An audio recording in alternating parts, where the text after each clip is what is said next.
al tan jiɗa yimɓe ɓe Dakar an woni hen onon ɗiɗo gondi ɓelani kam e dentel mon min jaɓi de an yimɓe Dakar woni hen en pulaar jabama tana jeeyi jum tanma jeeyi jum taroma idino yimɓe Dakar heɓe jeeye kosam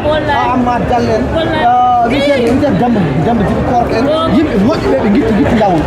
wasalam jaar jibi keccel yo waktu wasalam ɗum ɗon jeylani ali mamadou Allah jarama jarama so tawi hande a namdi mon kono jirumi hande journée de élevage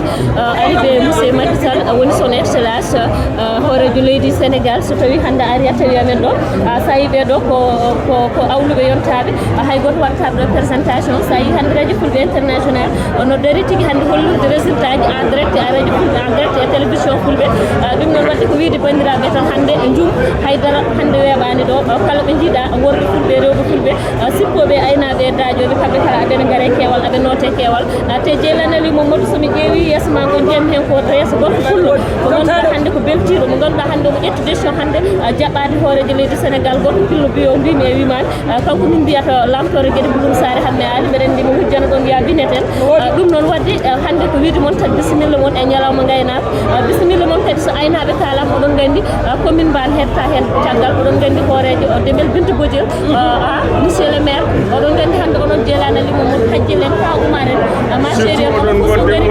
wan ɗum noon ko wiide dental aada e cosaan tan jaari sante RPS wiide tan gogoro bis yoɓe gaccu ɗo hakkillaji mabɓe yoɓe ƴetta 102.6 joni e juɓɗonde ma sinotor merci